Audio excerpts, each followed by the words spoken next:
The automatic doors of Morrison's grocery slid shut behind me with a finality that echoed through the empty parking lot, and as I watched my daughter-in-law Rachel's silver BMW disappear into the swirling wall of ice and snow, I realized she had just made the biggest mistake of her life.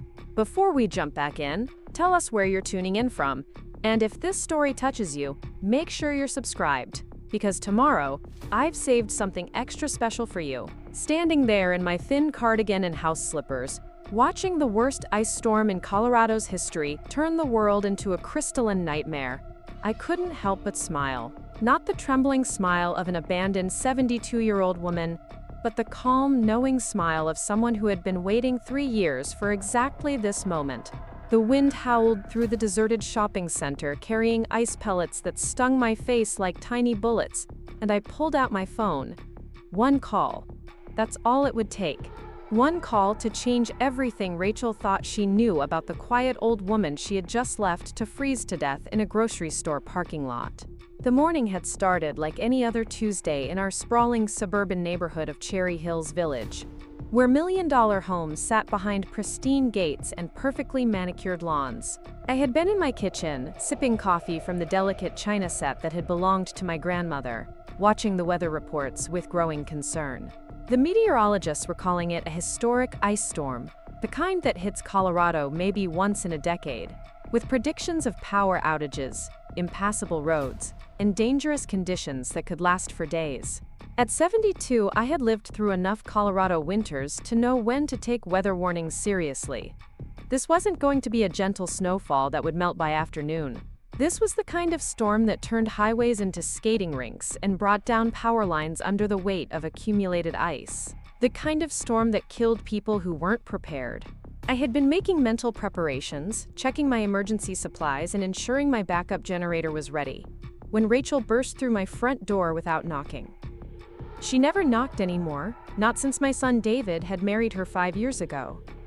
In her mind, marriage to my only child had given her certain privileges, including the right to treat his mother like an inconvenience. Rachel was 28, 15 years younger than David, with the kind of manufactured beauty that came from expensive procedures and careful maintenance. Platinum blonde hair that cost more than most people's monthly rent, perfectly applied makeup even at 8 in the morning, and designer clothes that she wore like armor against a world she was determined to conquer.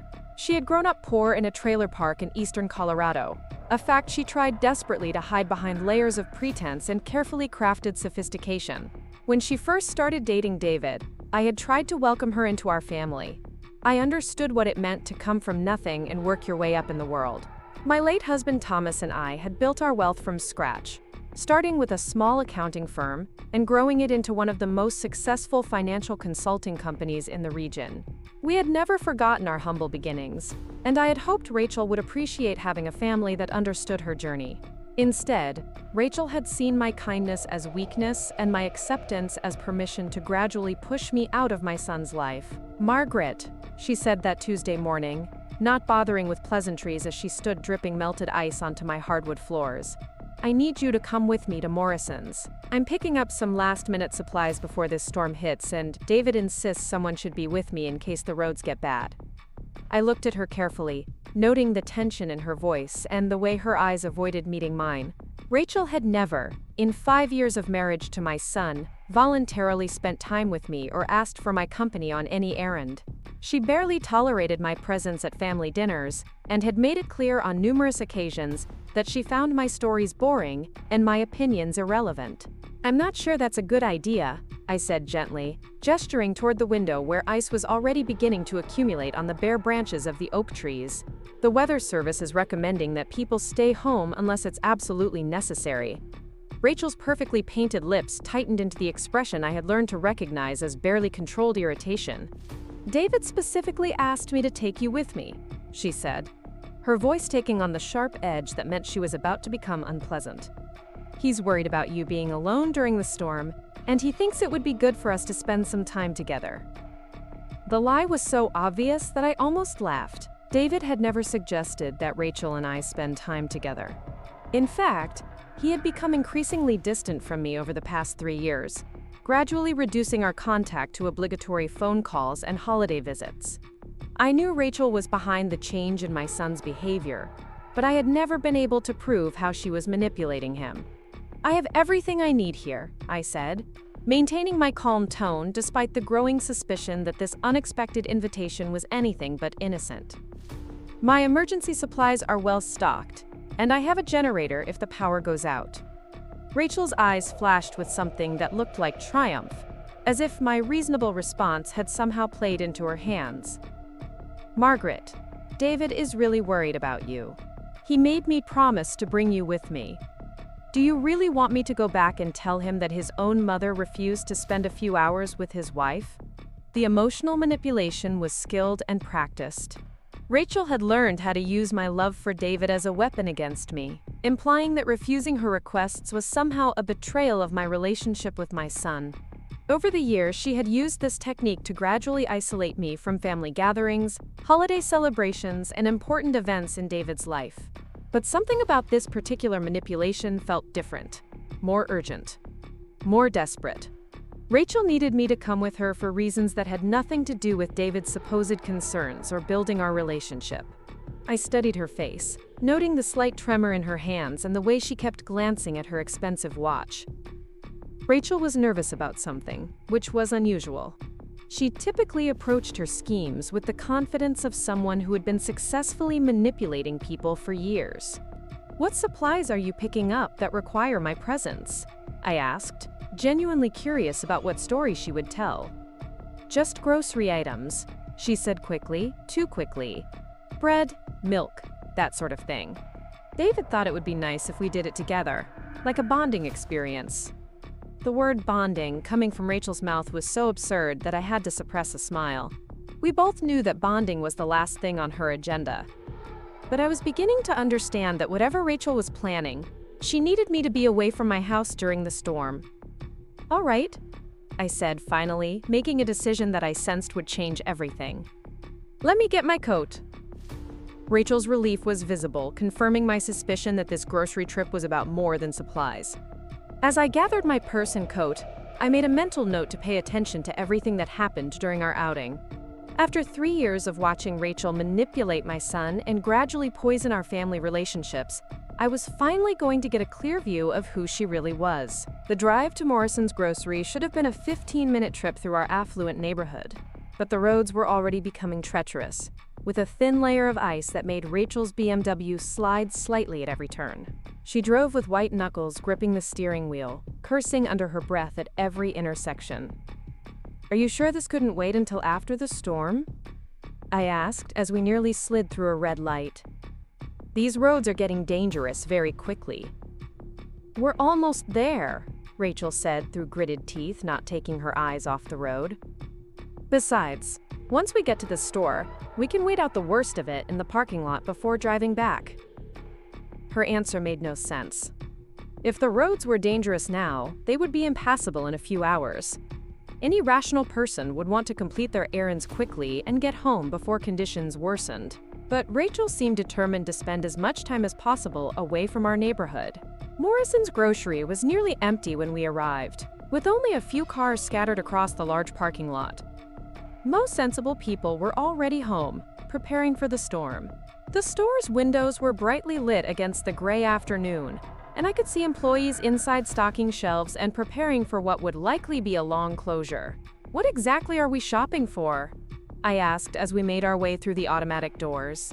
Rachel grabbed a shopping cart with unnecessary force, the metal clanging against the other carts.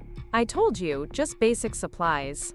Bread, milk, canned goods."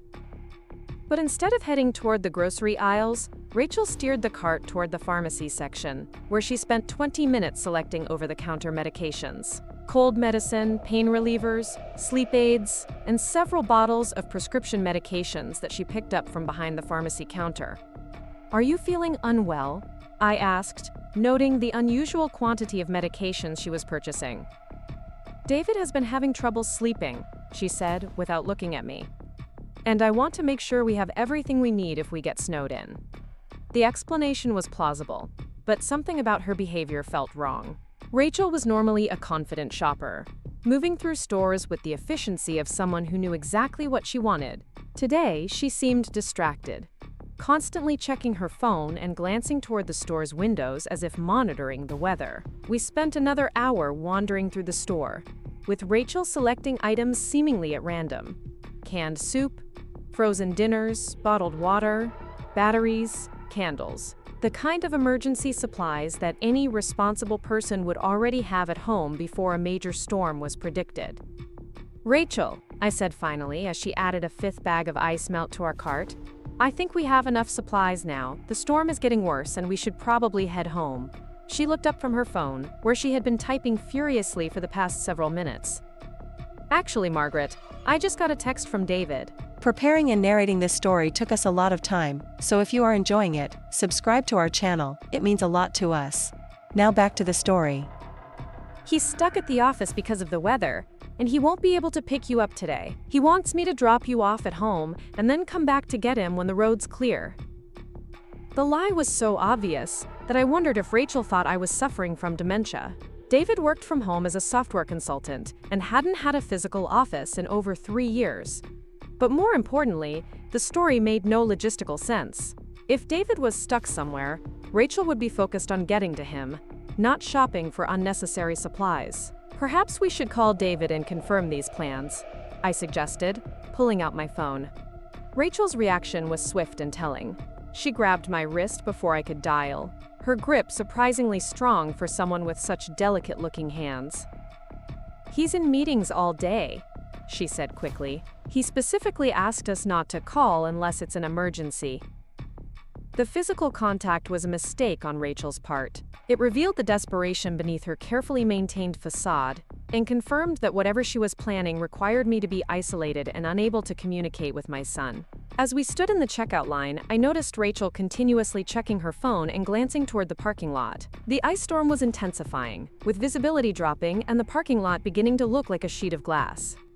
Any responsible person would be focused on getting home safely, but Rachel seemed to be deliberately delaying our departure. "The roads are going to be impassable soon," I observed as we loaded our groceries into her BMW. "Are you sure David wants you to make multiple trips in these conditions?" "He was very specific about the arrangements," Rachel said, not meeting my eyes as she started the engine. "Besides, I have excellent winter tires. We'll be fine." The drive back toward our neighborhood confirmed my growing suspicions about Rachel's true intentions. Instead of taking the direct route to my house, she chose a longer path that wound through several commercial areas. She drove slowly, despite claiming urgency about the weather, and made several unnecessary stops. "I need to pick up David's dry cleaning," she announced, pulling into a strip mall that was already partially closed for the storm. "In this weather?" I asked, noting that the dry cleaner's lights were off and the parking lot was empty. "It's an expensive suit," Rachel said, but she made no move to get out of the car. Instead, she sat in the parking lot for another 20 minutes, typing on her phone and periodically checking the time.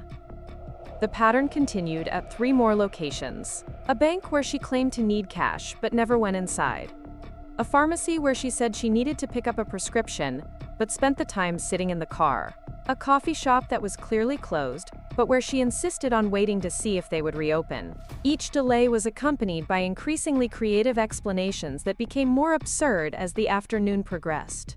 By the time we finally headed toward my neighborhood, the ice storm had transformed the world into a treacherous landscape of glass and wind. "Rachel," I said as we slid through an intersection that should have been her turn toward my street, "you missed the turn to my house." "No, I didn't," she said, continuing straight toward Morrison's grocery. "I realized I forgot something important. We need to make one more quick stop." The lie was so blatant that I finally understood the truth. Rachel had never intended to take me home. The entire afternoon had been an elaborate ruse to get me away from my house and keep me away until some predetermined time had passed. "What did you forget that's so important it's worth risking our lives in this storm?" I asked, my voice remaining calm despite my growing anger. Rachel's hands tightened on the steering wheel, and for the first time all day she looked directly at me. In her eyes, I saw something that made my blood run cold. Not embarrassment at being caught in a lie, but calculation. The look of someone who had planned for this moment and was prepared to see it through to the end. "David's birthday cake," she said, the lie rolling off her tongue with practiced ease. I ordered a special cake from the bakery in Morrison's, and they'll throw it away if I don't pick it up today. David's birthday was in July. It was currently February. But Rachel delivered the lie with such conviction that I realized she had moved far beyond simple manipulation into something much darker.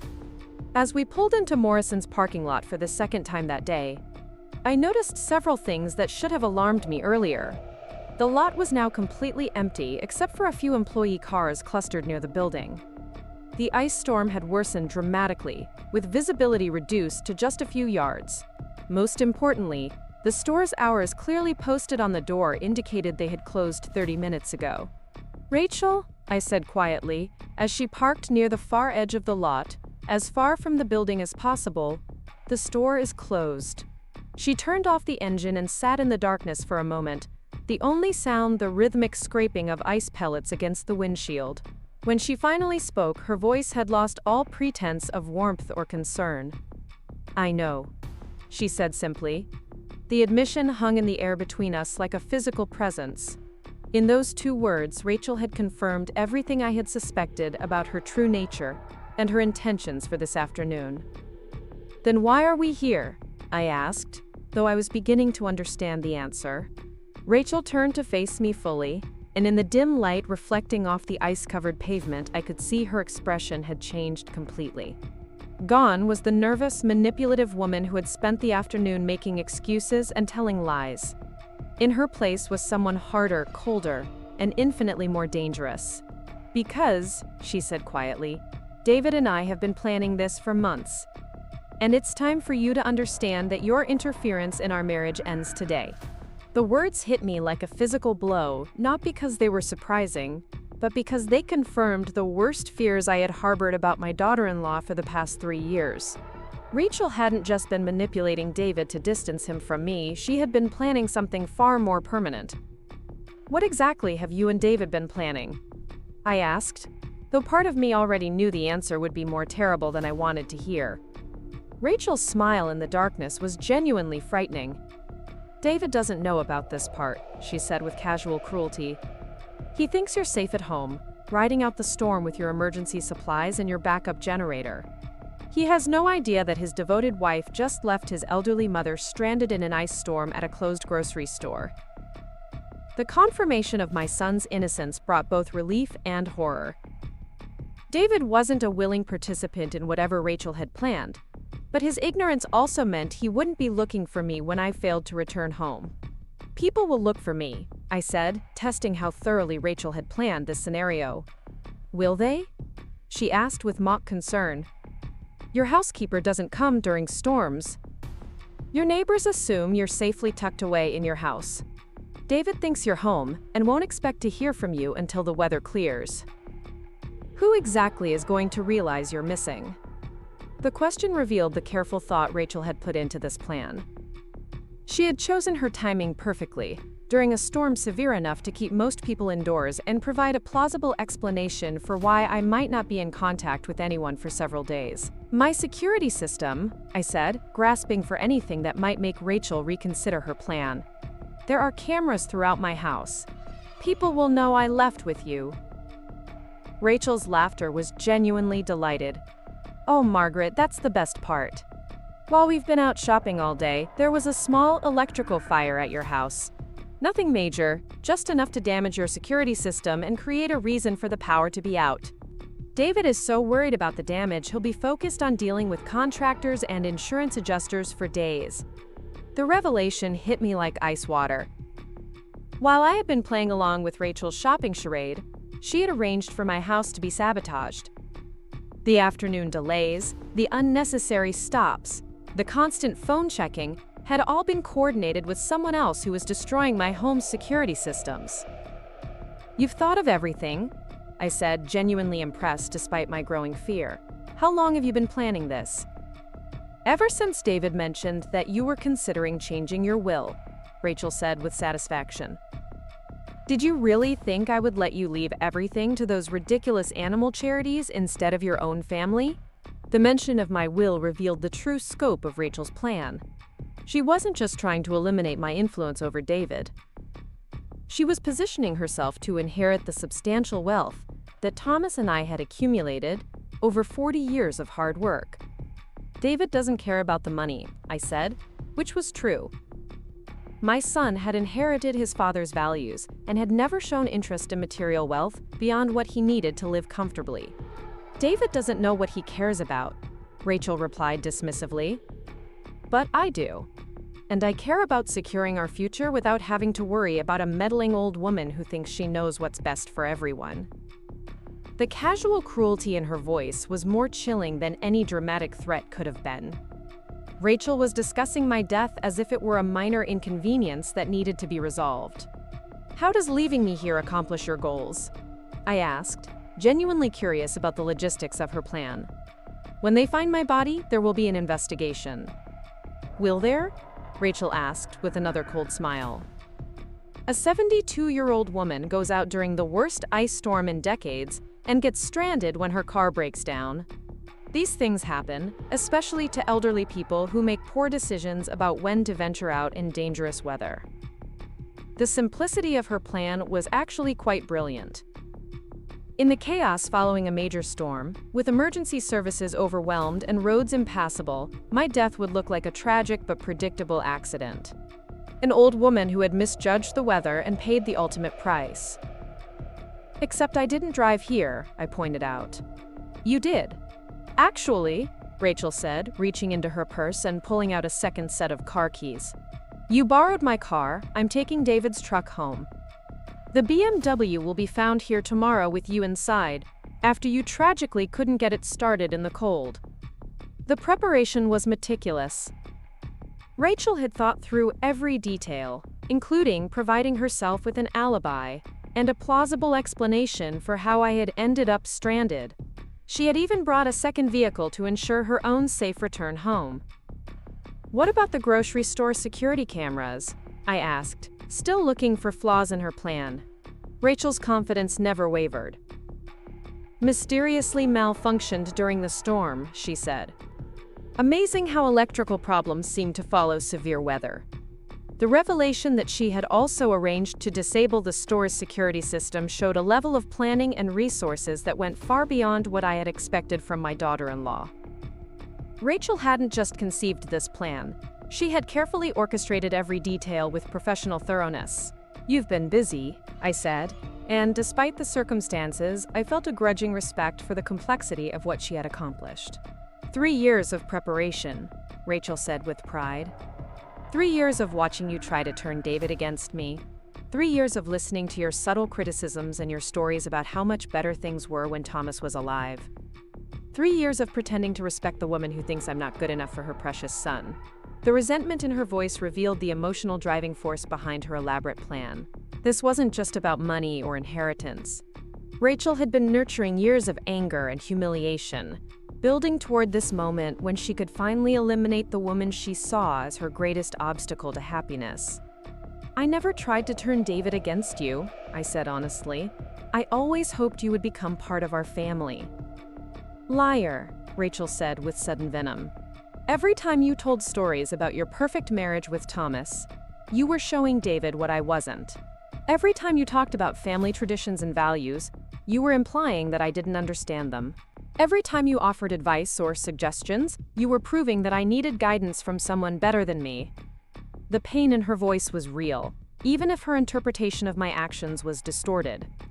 I began to understand that Rachel had spent 3 years feeling inferior and judged, building resentment that had finally crystallized into this moment of ultimate revenge. "I'm sorry you felt that way," I said. "And I meant it. That was never my intention."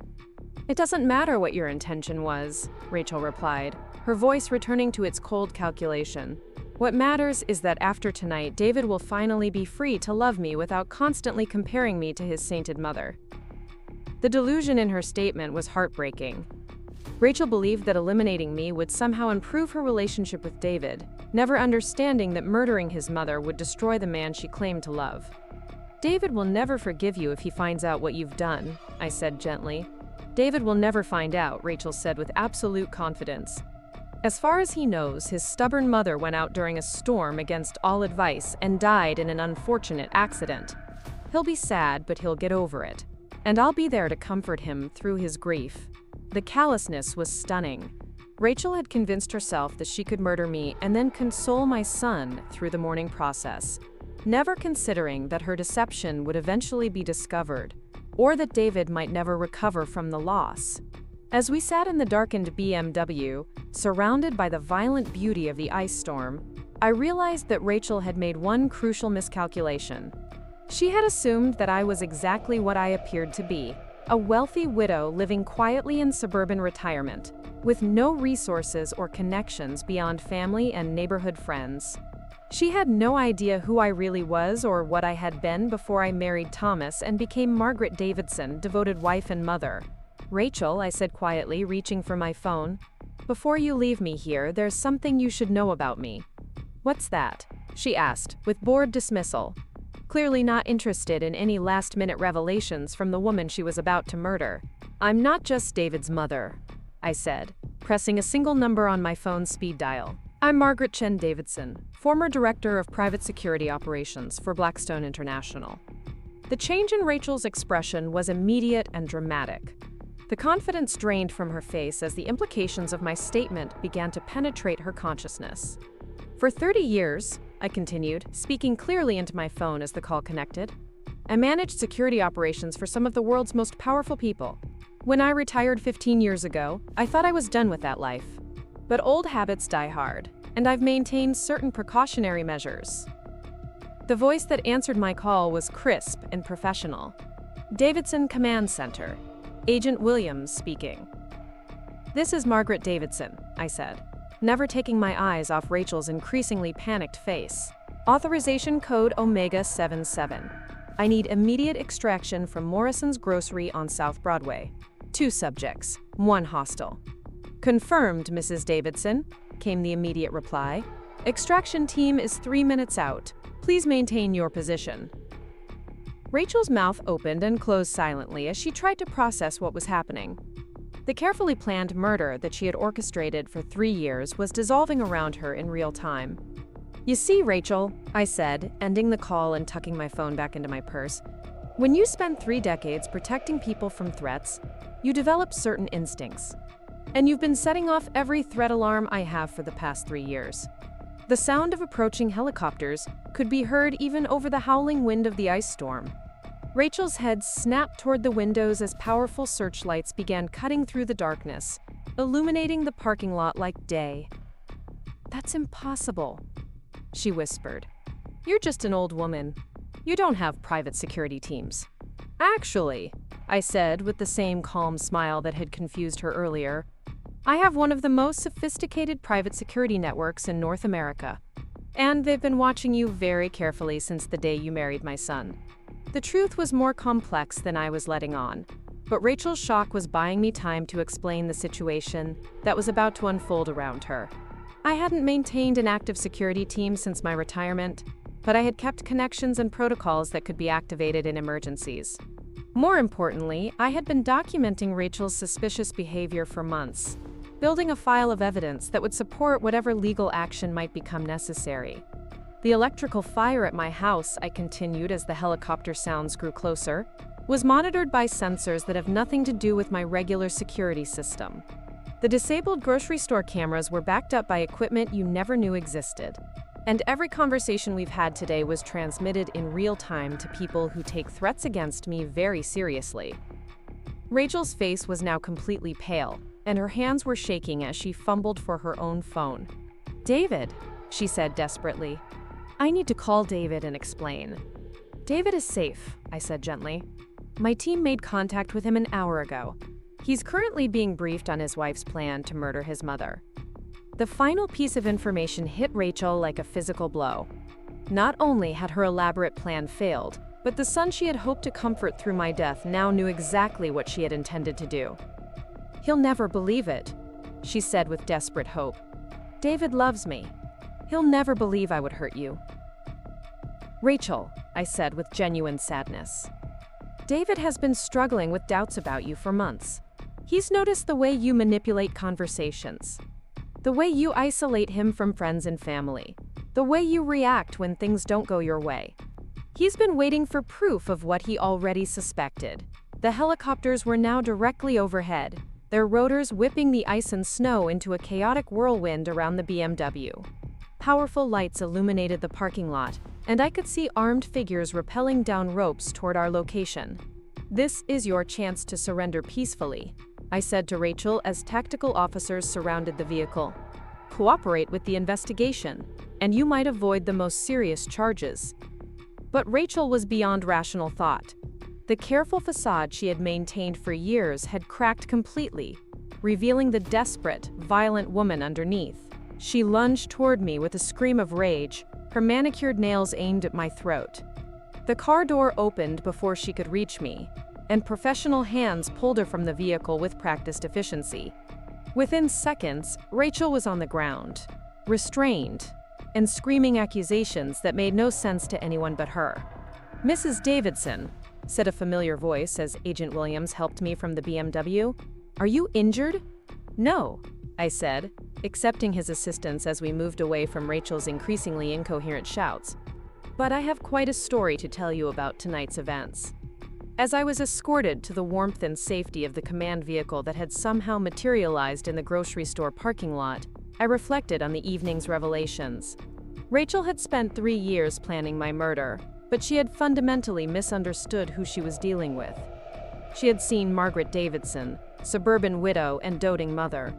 She had never bothered to learn about Margaret Chen, the woman who had built one of the most successful private security firms in the country before choosing love and family over career advancement. The ice storm continued to rage around us, but I was no longer cold. I was surrounded by professionals who had risked their own safety to respond to my call, people who understood that some threats require immediate and decisive action. And somewhere across town, my son was learning the truth about the woman he had married and the mother he had allowed her to drive away from his life. Justice, I had learned over the years, doesn't always arrive on schedule. But when it finally comes, it tends to be thorough. As we lifted off into the storm, leaving Rachel's shouts lost in the wind below, I began planning my conversation with David. There would be pain and betrayal to work through, but there would also be truth and the possibility of rebuilding our relationship without Rachel's poison between us. The woman who had tried to leave me to die in an ice storm had instead given me back my son. Sometimes the best revenge is simply surviving long enough to watch your enemies destroy themselves. The command vehicle that materialized in Morrison's parking lot was a marvel of modern technology disguised as an ordinary catering truck. From the outside, it looked like any other commercial vehicle that might service the grocery store, but inside was a sophisticated mobile operations center that rivaled anything the FBI or CIA might deploy. Climate-controlled workstations lined both walls.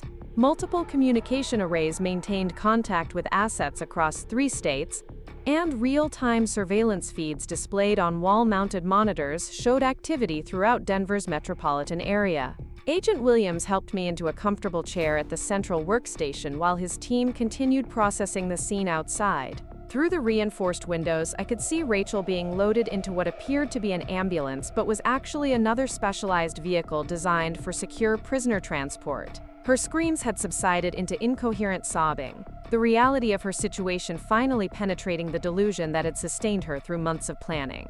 "Mrs. Davidson," Williams said, settling into the chair beside me and opening a tablet loaded with case files.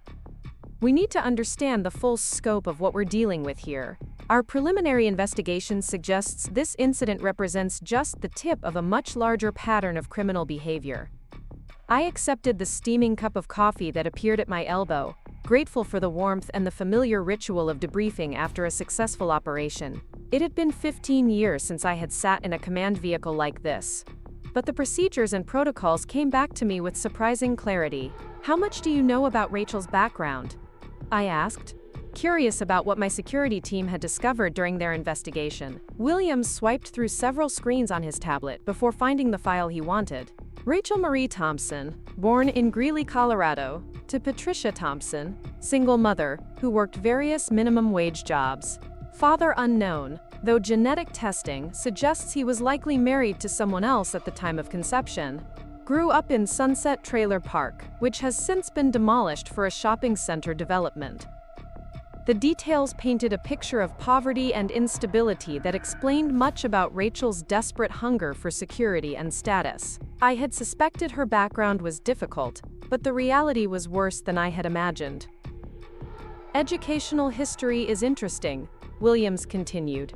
Graduated high school with a 3.8 GPA despite working 30 hours a week at a truck stop diner. Received a partial scholarship to Colorado State University but dropped out after 2 years when her mother was diagnosed with terminal cancer. What happened after her mother died? I asked, beginning to understand the timeline that had shaped Rachel's personality. That's where things get complicated, Williams said, his expression growing serious. Rachel disappeared from official records for almost 3 years. No employment history, no tax filings, no documented address. When she resurfaces, it's in Las Vegas with a new identity and a substantial bank account that she claimed came from her mother's life insurance policy.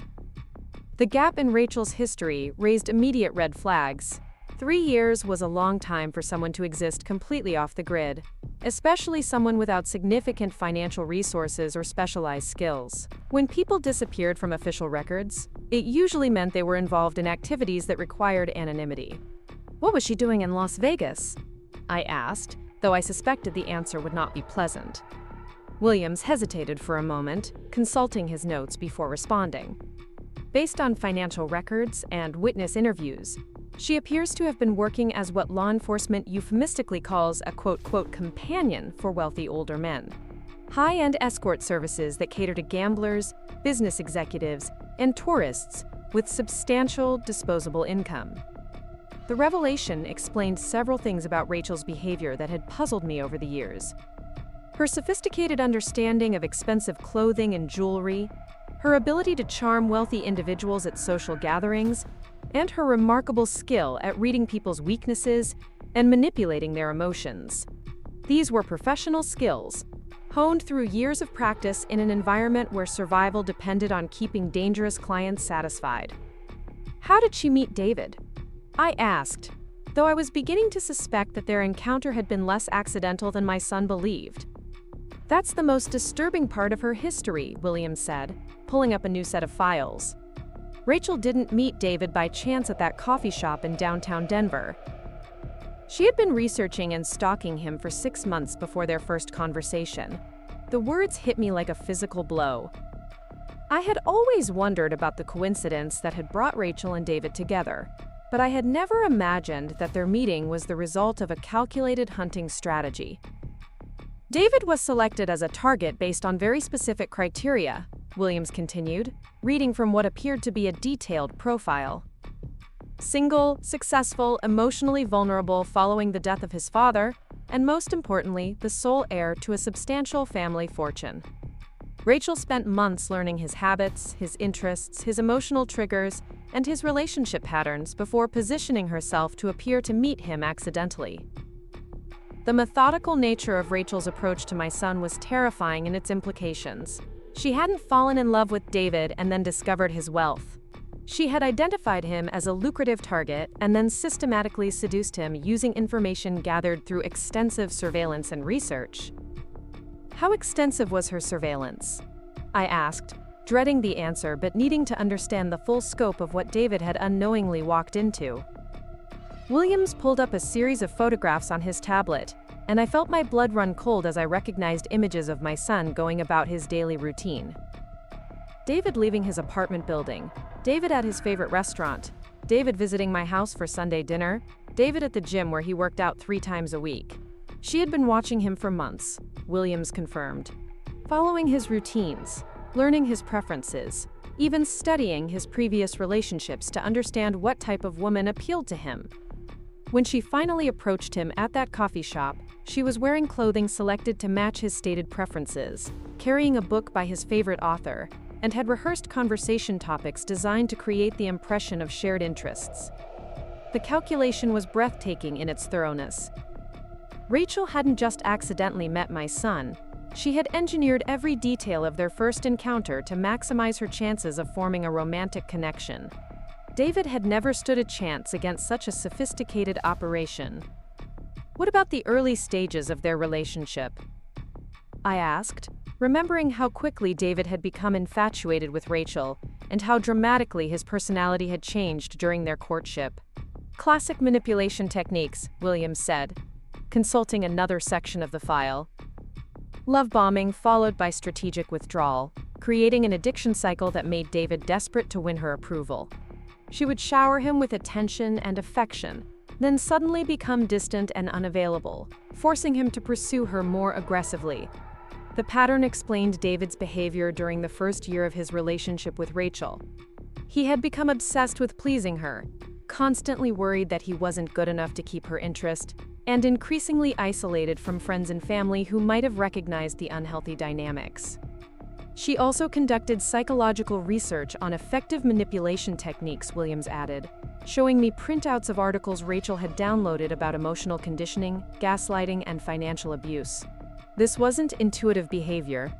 She was systematically educating herself on how to control another person's thoughts and emotions.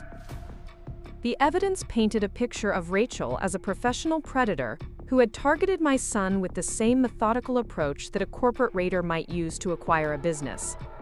Every gesture of affection, every shared moment, every declaration of love had been calculated to advance her ultimate goal of gaining access to our family's wealth. How did she learn about our family's financial situation? I asked, though I suspected the answer would reveal another layer of Rachel's criminal sophistication. Private investigators, Williams said grimly. Rachel hired a firm specializing in asset verification for wealthy individuals. They conducted a comprehensive investigation of your family's holdings, including property assessments, business valuations, investment portfolios, and inheritance projections. The revelation that Rachel had hired professionals to investigate our finances showed a level of premeditation that went far beyond opportunistic gold digging. She had treated her pursuit of David like a business transaction, investing time and money to ensure the highest possible return on her efforts. The investigators also provided detailed psychological profiles of family members, Williams continued, including strategies for dealing with potential opposition to the relationship. You were specifically identified as the greatest threat to Rachel's plans, with recommendations for neutralizing your influence over David. I felt a chill that had nothing to do with the Colorado winter as I realized that Rachel's campaign against me had been professionally planned from the very beginning. Every slight, every manipulation, every attempt to drive a wedge between David and me had been part of a systematic strategy developed by experts in family dynamics. What kind of recommendations? I asked, though I wasn't sure I wanted to hear the answer. Williams hesitated again, but at my insistence, he pulled up the relevant documents. Gradual isolation techniques designed to make David question your motives and judgment. Creating situations where you would appear possessive or interfering. Positioning herself as David's protector against family pressure and manipulation. The cold professionalism of the recommendations was more disturbing than any emotional outburst could have been. Rachel hadn't developed her dislike of me through personal experience. She had been trained to see me as an obstacle that needed to be eliminated through specific psychological techniques. The plan also included contingencies for more direct action if psychological manipulation proved insufficient, Williams added quietly. Tonight's incident was actually Plan C. Plans A and B involved discrediting you publicly or engineering situations that would make David choose between his wife and his mother. The implication that my near murder had been just one option among several equally calculated alternatives made me understand that I had been living under threat for years without realizing it. Every family gathering, every conversation with David, every interaction with Rachel had been part of an ongoing campaign designed to either eliminate my influence or eliminate me entirely. How long has she been planning tonight specifically? I asked, needing to understand the timeline of the threat I had unknowingly been living under. Based on digital forensics of her computers and phones, she began developing the ice storm scenario approximately 8 months ago, Williams replied, showing me screenshots of weather pattern research and emergency response protocols that Rachel had been studying. She had been monitoring long-range weather forecasts, looking for an opportunity that would provide the right combination of dangerous conditions and plausible cover. The patience required for such long-term planning was almost more frightening than the violence itself. Rachel had spent months waiting for the perfect storm, literally and figuratively, that would allow her to murder me while maintaining her facade of innocence. She also established the infrastructure for tonight's operation well in advance, Williams continued, pulling up financial records that showed a complex web of payments to various service providers. The electrical sabotage at your house was contracted 6 weeks ago, disguised as routine maintenance scheduling. The grocery store's security system was compromised through a computer virus planted 3 months ago during a fake software update.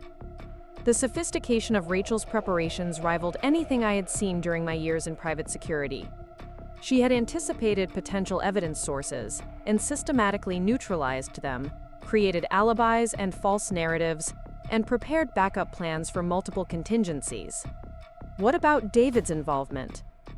I asked, still hoping that my son had been an unwitting victim rather than a willing participant in his wife's criminal activities. William's expression softened slightly as he pulled up a different set of files. David appears to have been completely unaware of his wife's true nature and intentions. Our surveillance indicates he genuinely believed he was in a loving marriage with a woman who had learned to accept you as part of their family. The relief I felt was overwhelming. Whatever else Rachel had done, she hadn't corrupted my son or turned him into an accomplice to murder. David was a victim of her manipulation, not a partner in her crimes. However, Williams continued, Rachel had been preparing to implicate David in your death if her primary plan failed. She had forged documents suggesting that David was under financial pressure and might benefit from inheriting your estate. She had also created false evidence of conflicts between you and David that could be used to suggest a motive for family violence. The revelation that Rachel had been prepared to destroy David's life to protect herself showed the true depth of her sociopathy. She claimed to love my son, but she had been willing to frame him for murder if it served her purposes. Where is David now? I asked, suddenly concerned about his safety if Rachel had backup plans that involved destroying him. Secure location with Agent Martinez, Williams assured me. He's being debriefed about his wife's activities and receiving psychological support to help him process the revelation that his marriage was an elaborate criminal conspiracy. I couldn't imagine the emotional devastation David must be experiencing as he learned that the woman he loved had never existed. The Rachel he had married was a carefully constructed fiction designed to exploit his vulnerabilities and steal his inheritance. What about Rachel's associates? I asked, remembering the complexity of the operation that had been conducted against my house while we were shopping. She couldn't have accomplished all this alone. Williams nodded grimly as he pulled up a new set of files containing photographs and profiles of several individuals I didn't recognize. Rachel has been working with a network of criminals, specializing in what they call long-term wealth extraction. Think of it as organized crime for the upper middle class. The photographs showed men and women who looked like ordinary professionals, the kind of people you might encounter at any social gathering or business meeting. But according to their files, they were experts in identity theft, financial fraud, estate manipulation, and when necessary, more violent crimes. The network operates by identifying vulnerable wealthy individuals and developing elaborate scenarios to separate them from their assets, Williams explained. They prefer psychological manipulation to violence, but they're prepared to escalate to more direct methods when other approaches fail. The idea that there was an entire criminal organization dedicated to preying on wealthy families was both fascinating and terrifying.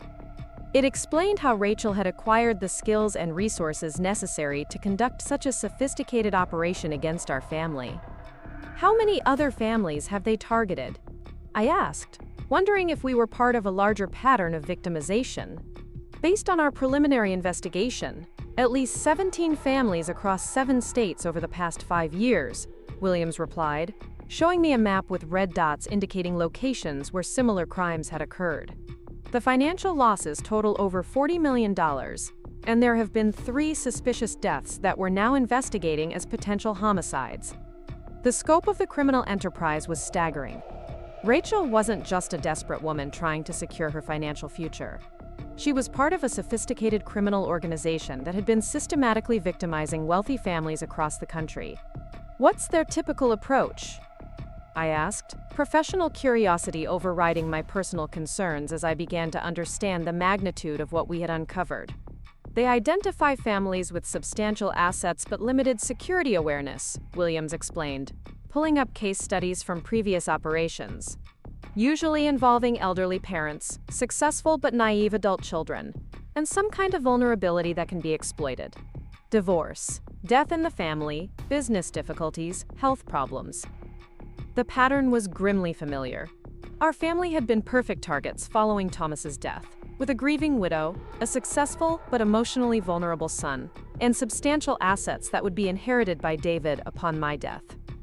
The network includes specialists in various aspects of the operation, Williams continued. Social engineers who develop the initial contact and relationship, financial analysts who assess target assets, technical specialists who handle surveillance and evidence destruction, and when necessary, individuals skilled in more permanent solutions. The clinical language couldn't disguise the fact that Williams was describing an organization that included professional killers among its membership. Rachel's plan to murder me wasn't an aberration. It was standard operating procedure for a criminal network that viewed human life as just another obstacle to be removed when convenient. How did they recruit Rachel? I asked, trying to understand how a desperate young woman from Colorado had become involved with such sophisticated criminals. Our investigation suggests she was identified and recruited during her time in Las Vegas, Williams replied, showing me financial records from Rachel's escort service period. The network actively scouts for individuals with the right combination of attractive appearance, flexible morality, and desperate circumstances. The recruitment pattern made sense from a criminal perspective. Young women in Rachel's situation were perfect candidates for long-term infiltration operations, because they had the motivation to commit to extended deceptions and the social skills necessary to maintain romantic relationships under false pretenses. They provided her with training in manipulation techniques, financial investigation, and operational security, Williams continued. Essentially, they gave her the skills necessary to conduct the kind of operation she attempted against your family. The idea that Rachel had received professional training in deception and manipulation explained her remarkable success in fooling David and isolating him from potential sources of support. She hadn't been naturally gifted at psychological manipulation. She had been educated by experts. What happened to her previous targets?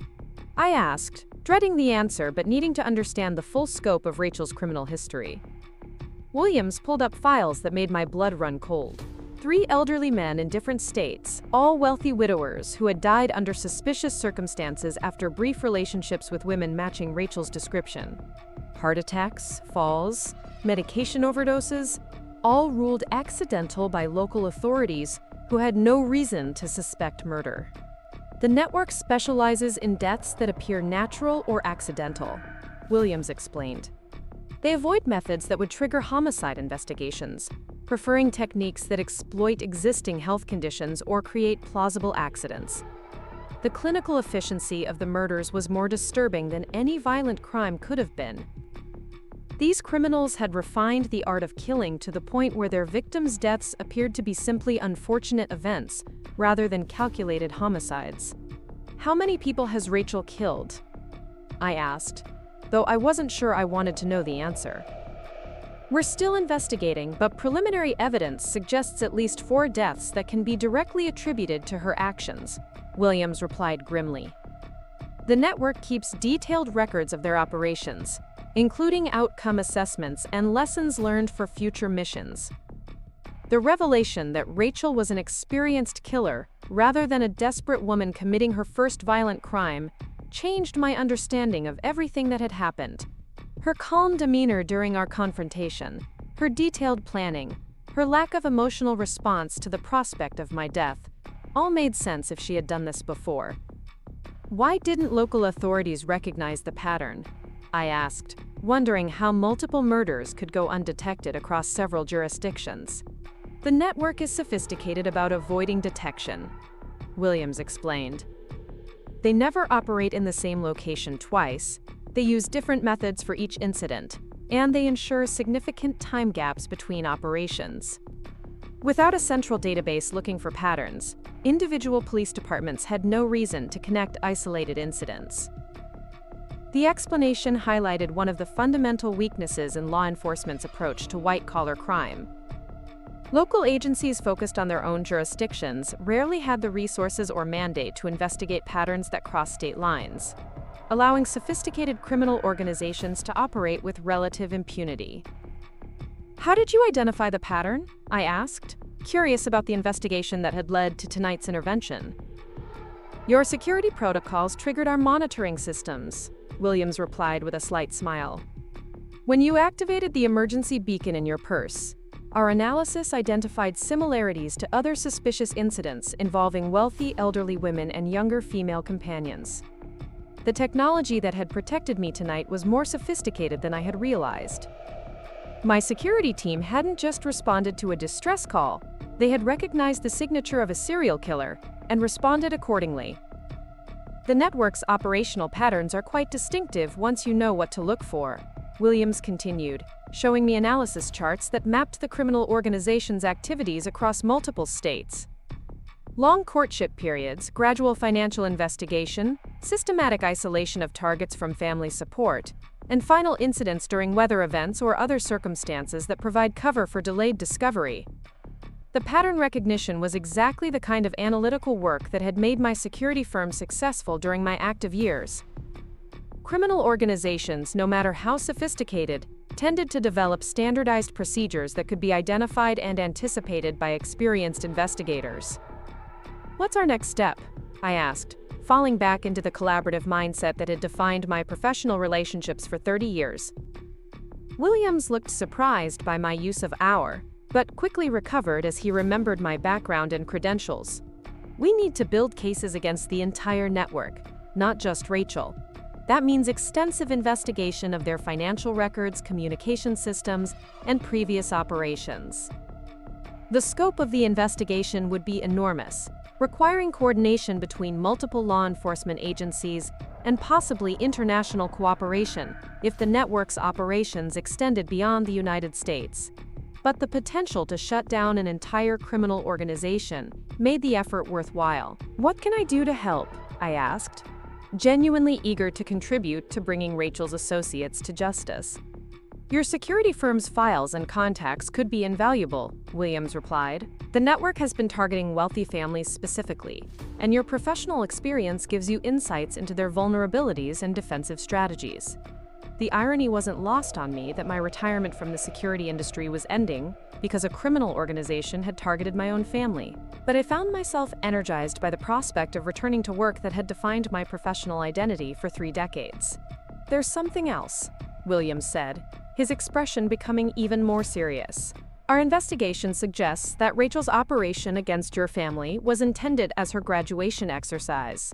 If she had succeeded in killing you and inheriting your estate through David, she would have been promoted to a leadership position within the network.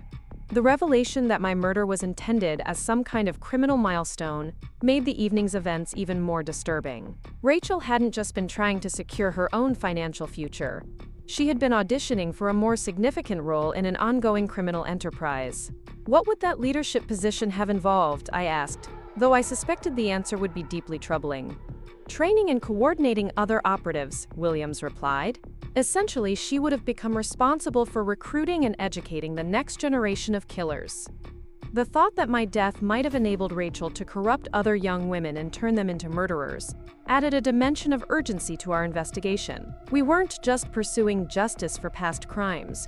We were working to prevent future victims. How do we stop them? I asked, my professional instincts fully engaged as I began to consider the strategic challenges involved in dismantling a sophisticated criminal network. Williams smiled, and for the first time since entering the command vehicle, I saw genuine optimism in his expression. With your help, Mrs. Davidson, I think we're about to turn the hunters into the hunted. As our helicopter lifted off from Morrison's parking lot, carrying us toward a secure facility where the real work of investigation would begin, I reflected on the evening's revelations. Rachel had tried to destroy my family, but her actions had instead revealed a criminal network that had been victimizing families across the country. The woman who thought she was eliminating an obstacle to her financial security had instead awakened a sleeping predator who specialized in protecting people from exactly her kind of threat. Justice was about to be served, but it would be far more comprehensive than Rachel could have imagined when she drove me into that ice storm. The secure facility where Agent Williams brought me turned out to be a converted warehouse in an industrial district of Denver that looked abandoned from the outside but housed one of the most sophisticated criminal investigation operations I had ever seen. Banks of computers lined the walls, displaying real-time surveillance feeds from locations across the country where Rachel's criminal network was believed to be operating. The scale of the investigation was breathtaking, involving federal agencies, international law enforcement, and private security firms that had been tracking similar patterns of financial predation for years. Director Sarah Chen, a woman in her 40s with the sharp intelligence that marked successful federal investigators, met us at the entrance and escorted me through security protocols that rivaled anything I had implemented during my years protecting high-value clients. Biometric scanners, multiple checkpoint clearances, and communications jamming that ensured no unauthorized signals could enter or leave the facility. "Mrs. Davidson," Director Chen said as we settled into a conference room where evidence boards covered every available wall surface, "your case has become the breakthrough we've been waiting for in a 3-year investigation into what we're calling the inheritance network. Rachel's operation against your family was supposed to be their masterpiece, but instead, it's going to be their downfall." The evidence boards revealed the staggering scope of the criminal organization that had targeted my family. Photographs of victims, financial flowcharts showing millions of dollars in stolen assets, organizational diagrams mapping the network's hierarchy, and timeline analyses that demonstrated how their operations had grown increasingly sophisticated over the past decade. "The network operates like a modern corporation," Director Chen explained, pointing to organizational charts that showed clearly defined roles and responsibilities. "They have recruitment specialists who identify and train operatives like Rachel, financial analysts who assess target families, technical support teams that handle surveillance and evidence destruction, and what they euphemistically call resolution specialists, who handle situations that require permanent solutions." The clinical language couldn't disguise the fact that we were looking at a murder-for-profit operation that had refined their techniques to an art form. Each victim represented not just a life lost, but a family destroyed, and a fortune stolen through calculated deception and violence. "Rachel was one of their most promising operatives," Director Chen continued, pulling up files that showed Rachel's progression through the organization's training program. "She had successfully completed 4 previous operations, each one more complex than the last, building toward the assignment involving your family." The photographs of Rachel's previous victims were devastating to look at. 3 elderly men and 1 widow, all wealthy, all alone, all murdered for their assets by a woman they had trusted and loved. The deaths had been spaced across different states and different years, making it nearly impossible for local law enforcement to recognize the pattern. "What made our family different?" I asked, studying the victim profiles and trying to understand why Rachel's operation against us had been considered more significant than her previous crimes. "Scale and complexity," Director Chen replied, showing me financial analyses that revealed the full scope of our family's wealth. "Your estate represents the largest target the network has ever attempted, and the operation required Rachel to maintain her cover for years rather than months. Success would have established her as one of their most valuable assets." The realization that our family's wealth had made us a premium target was both flattering and terrifying. Rachel hadn't chosen David randomly. She had been assigned to us because we represented the kind of high-value operation that could fund the network's expansion for years to come. "The network's leadership was monitoring Rachel's progress closely," Director Chen continued, showing me intercepted communications between Rachel and her handlers. "They were prepared to provide additional resources and support if her initial approach proved insufficient." The communications revealed a level of organizational support that explained how Rachel had been able to conduct such a sophisticated operation. She had access to private investigators, technical specialists, financial analysts, and, when necessary, individuals capable of violence. Our family had been targeted not by a desperate individual, but by a well-funded criminal enterprise with unlimited resources. "What kind of additional resources?" I asked, though I suspected the answer would be disturbing. Director Chen pulled up files that made my blood run cold. Surveillance photographs of David's workplace, floor plans of my house that were far more detailed than any public records, financial analyses of our banking and investment patterns, and psychological profiles that demonstrated intimate knowledge of our family's relationships and vulnerabilities. They had been conducting comprehensive surveillance of your family for over a year before Rachel made contact with David, Director Chen explained. Every aspect of your lives had been studied and analyzed to identify the most effective approach for infiltration and asset extraction. The invasion of privacy was staggering. The network had known our daily routines, our financial habits, our family dynamics, and our emotional vulnerabilities before Rachel ever spoke to David in that coffee shop. We had been living under surveillance for months, without any awareness that we were being studied like laboratory specimens. The psychological profiles are particularly sophisticated, Director Chen continued, showing me documents that analyzed our family's communication patterns and emotional triggers. They identified David's tendency toward guilt and people-pleasing, your protective instincts toward family, and the grief-related vulnerabilities that followed your husband's death. Reading clinical analyses of our family's psychological weaknesses was deeply unsettling.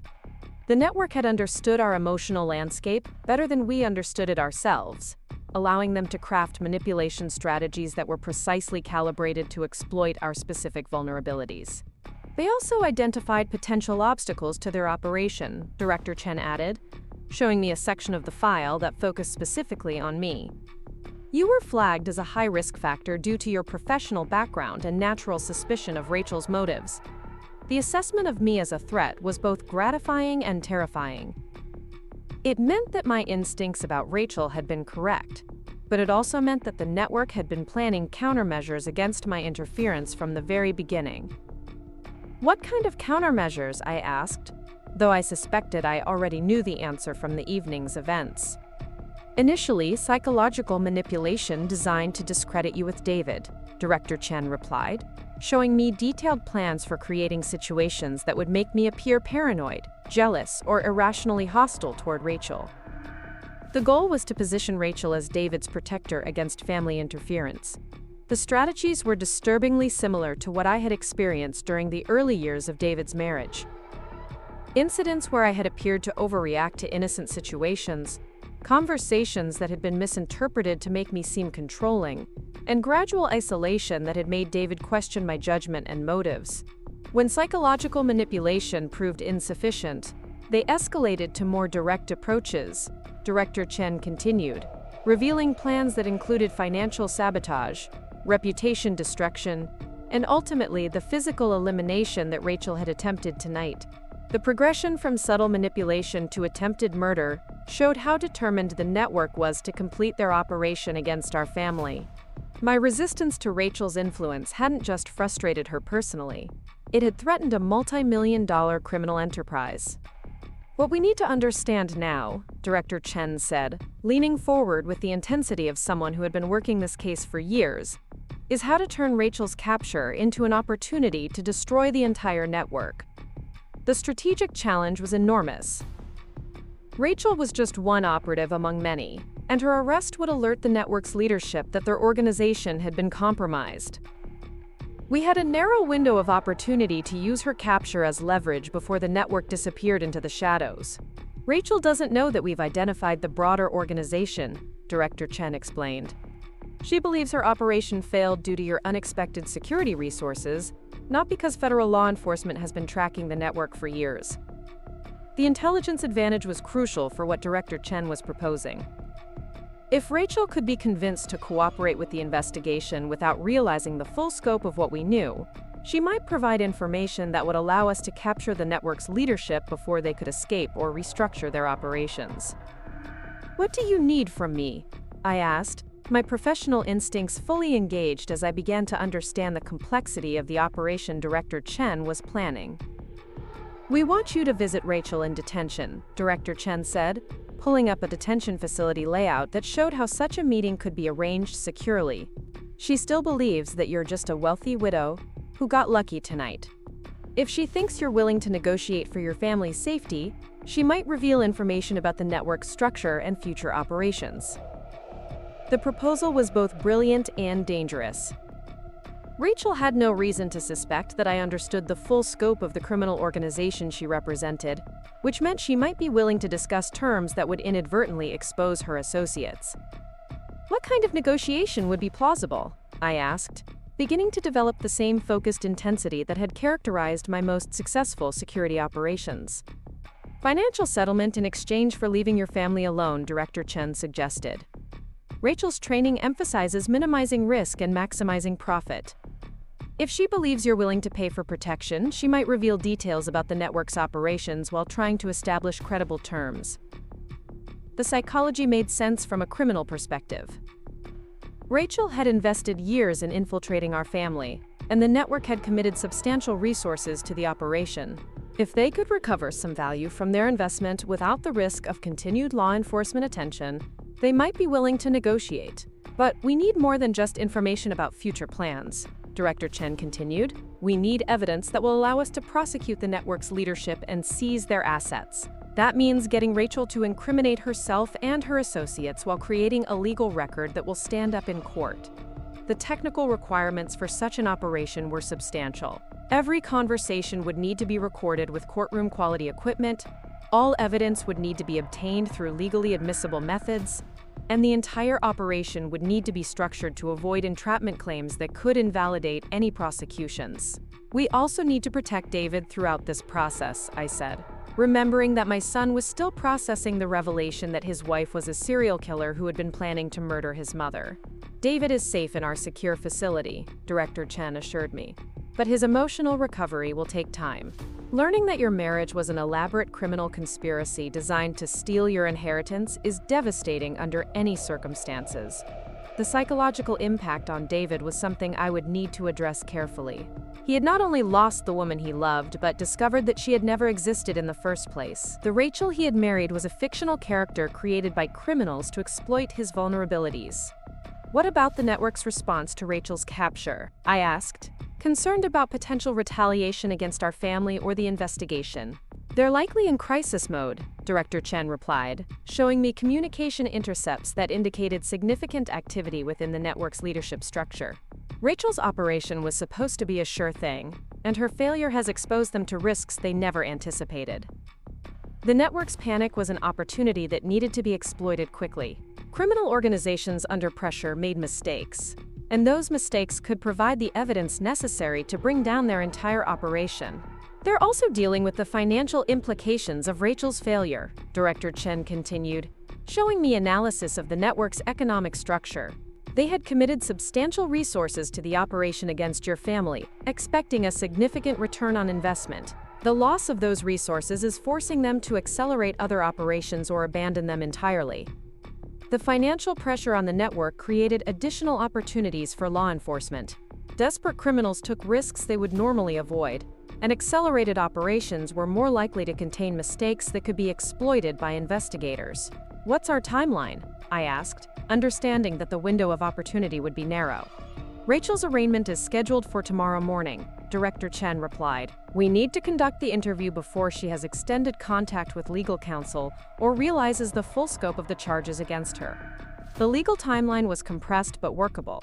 Rachel was currently being held on attempted murder charges related to the evening's events, but she didn't yet understand that federal investigators had evidence linking her to multiple homicides across several states. What charges is she facing? I asked, curious about the legal strategy for keeping Rachel in custody while building cases against her associates. Initially, attempted murder, conspiracy, and financial fraud related to tonight's incident, Director Chen explained. But as we develop evidence of her previous operations, we'll be adding multiple counts of murder, racketeering, and conspiracy charges that carry life sentences. The legal strategy was designed to provide maximum leverage for encouraging cooperation while ensuring that Rachel faced severe consequences regardless of whether she chose to assist the investigation.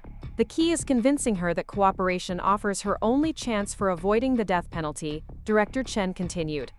Federal charges for murder in furtherance of racketeering can carry capital punishment, especially when multiple victims are involved. The threat of execution would be powerful motivation for Rachel to provide information about the network, but only if she understood that federal investigators had sufficient evidence to support such serious charges. We need her to believe that we know more than we're revealing, I said, drawing on my experience with interrogation techniques developed during my security career. If she thinks we already have most of the information, she'll be more likely to fill in details voluntarily. Director Chen nodded approvingly. That's exactly the approach we want to take. Your visit will be structured to suggest that we have extensive knowledge of the network's operations, while encouraging her to provide additional details. The psychological manipulation required careful planning. Rachel was trained in deception and resistance techniques, which meant that standard interrogation approaches might be ineffective. Instead, we needed to exploit her professional vanity and her assumption that I was an amateur who had stumbled into information about her activities. What specific information are we hoping to obtain? I asked, beginning to develop an approach for the conversation with Rachel. Names and locations of network leadership, details about ongoing operations against other families, and most importantly, evidence that will allow us to seize the network's financial assets. Director Chen replied, showing me charts that mapped the organization's estimated wealth across multiple countries. The financial aspect of the investigation was crucial for permanently dismantling the network. Criminal organizations could survive the arrest of individual members, but they couldn't operate without access to their accumulated wealth. The network has been moving money through offshore accounts and shell corporations for years, Director Chen explained, showing me financial flowcharts that revealed the complexity of their money laundering operations.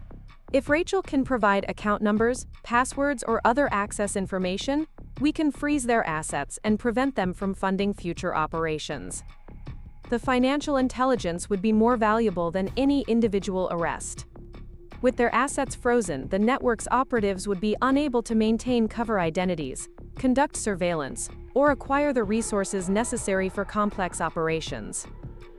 What about international cooperation? I asked, noting that many of the financial accounts appeared to be located in countries with strict banking secrecy laws. Already in progress, Director Chen replied.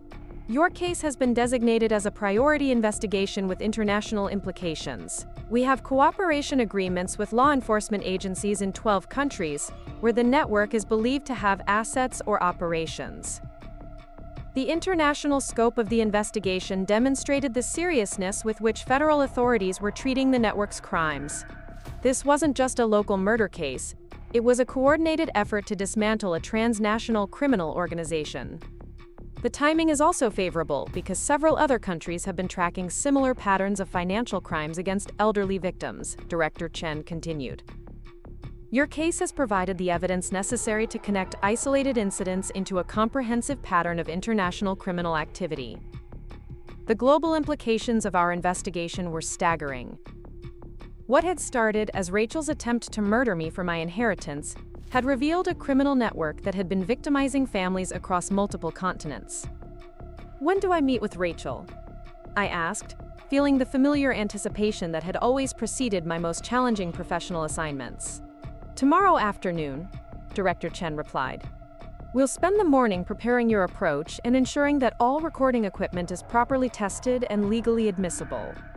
The technical preparation would be crucial for the success of the operation. Every word of my conversation with Rachel needed to be captured with perfect clarity, and all equipment needed to meet federal standards for criminal evidence. What's my cover story for requesting the meeting? I asked, beginning to think through the narrative that would make Rachel willing to speak candidly.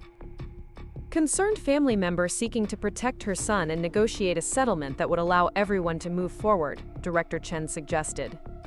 Rachel's training emphasizes profit maximization, so she'll be interested in any opportunity to salvage value from her failed operation.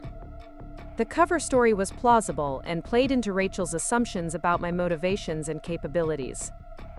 She would expect a frightened elderly woman to seek negotiated protection rather than pursuing criminal prosecution. We also want her to believe that David is willing to cooperate with a financial settlement, Director Chen added.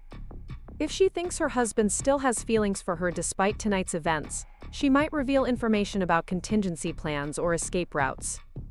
The psychological manipulation was distasteful but necessary. Rachel had shown no hesitation about exploiting David's emotions for criminal purposes, and using her own emotional attachments against her was simply turning her methods back on herself. What about backup plans if she refuses to cooperate? I asked, always preferring to have multiple strategies available for critical operations. Financial analysis, digital forensics, and international surveillance operations are proceeding independently, Director Chen assured me. Your conversation with Rachel represents our best opportunity for rapid resolution, but it's not our only avenue for developing evidence against the network. The parallel investigative approaches were reassuring. If Rachel proved resistant to manipulation or more sophisticated than we anticipated, the investigation would continue through other channels. The network's leadership will be making critical decisions about their future operations over the next few days, Director Chen continued. If we can maintain pressure while gathering intelligence, we have an excellent chance of capturing them before they can disappear or restructure their organization. The operational window was narrow but achievable. Criminal networks under investigation had limited options. They could fight, flee, or attempt to negotiate. Each choice created opportunities for law enforcement to gather additional evidence or force additional mistakes. What role do you want me to play after the Rachel interview? I asked, understanding that my involvement in the investigation was likely to extend well beyond a single conversation. Director Chen smiled for the first time since our meeting began. That depends on how much you're willing to contribute to bringing down the people who tried to destroy your family. The question was rhetorical. After spending the evening learning about the scope of the criminal organization that had targeted us, I was fully committed to ensuring that every member of the network faced justice for their crimes. I want to see this through to the end, I said firmly. These people have been murdering innocent families for years. It's time someone stopped them. Director Chen nodded approvingly. Then we have work to do. Tomorrow's conversation with Rachel is just the beginning of an operation that will span multiple countries and take months to complete. The scope of the investigation was exactly the kind of challenge that had defined my most successful years in private security. Complex, international, high-stakes operations that required careful planning, flawless execution, and absolute commitment to achieving justice. What can you tell me about the network's current leadership? I asked, beginning to develop a comprehensive understanding of the organization we were targeting. Director Chen pulled up files containing photographs and profiles of 3 individuals who appeared to be ordinary business professionals but were actually the architects of a multi-million-dollar murder-for-profit operation.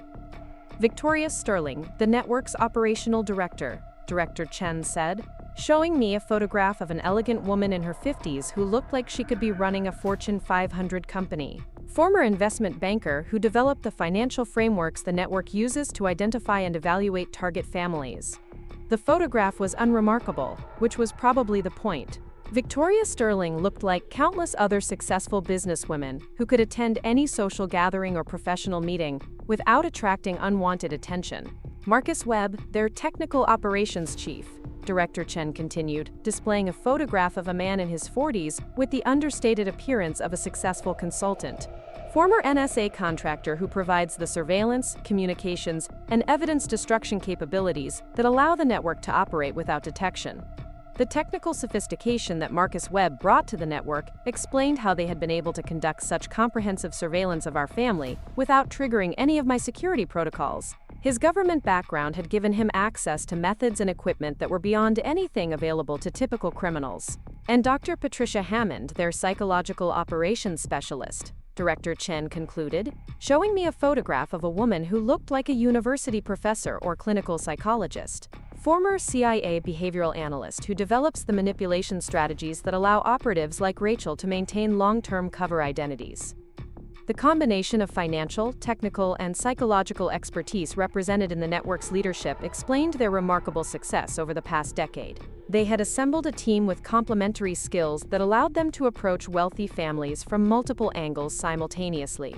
These 3 individuals have been working together for over 8 years, Director Chen explained, showing me communication intercepts that revealed the depth of their collaboration. They've refined their methods through dozens of successful operations and accumulated assets estimated to exceed $200 million. The The financial resources available to the network's leadership made them extremely dangerous opponents. They could afford the best legal representation, sophisticated counter-surveillance equipment, and, if necessary, professional protection services that would make apprehension difficult. "What's their current status?" I asked, concerned about whether the network's leadership was aware that their organization had been compromised.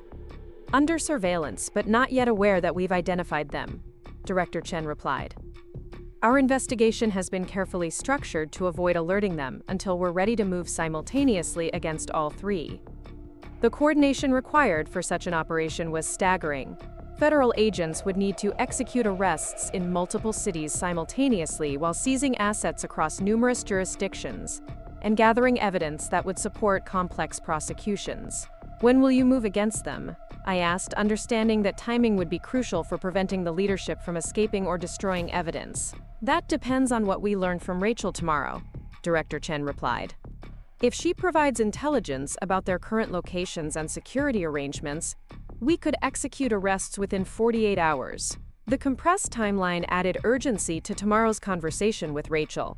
Her cooperation could determine whether the network's leadership faced justice or disappeared into the international criminal underground. As we concluded our planning session and prepared for tomorrow's critical interview, I reflected on the extraordinary circumstances that had brought me back into the world of criminal investigation.